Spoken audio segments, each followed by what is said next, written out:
তো 2-3টা মরিচ কেটে নিলাম, তারপরে গুঁড়া মরিচ দিলাম, তো ধনিয়ার গুঁড়া দিলাম, জিরার গুঁড়া দিলাম, হলুদের গুঁড়া দিলাম, পেঁয়াজ কুচি দিলাম, স্বাদ মতো লবণ দিলাম, তেল দিলাম, দিয়ে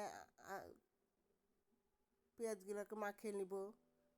কাঁচা মশলা দিলাম, আদা রসুনের পেস্ট এটা।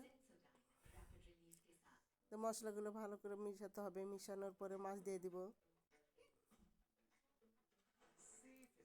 মাছগুলোকে মশলা দিয়ে ভালো করে সুন্দর করে মিশিয়ে নেওয়ার পরে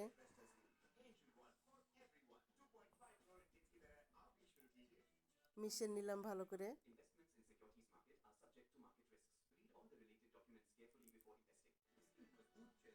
এবার লাউ পাতা বিছাবো, লাউ পাতার পরে মাছ দিয়ে দিব, মিশানো মাছগুলো, মশলা মাখানো মাছগুলো আমি দিয়ে দিলাম।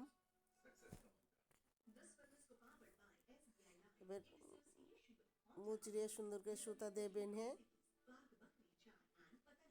বেঁধে নেব। তারপর কড়াইয়ে আলতো চাপে দিব।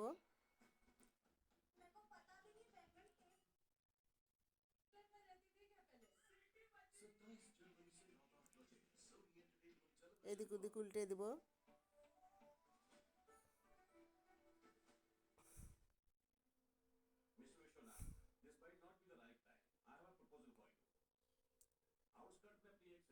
তো হয়ে গেছে আমার ময়া মাছের পাতুরি। তো আমার চ্যানেলটি যদি ভালো লেগে থাকে তো অবশ্যই একটা লাইক দিবেন, একটা সাবস্ক্রাইব দিবেন, একটা শেয়ার করে দিবেন, আর ভালো ভালো কমেন্ট করে আমাকে জানাবেন।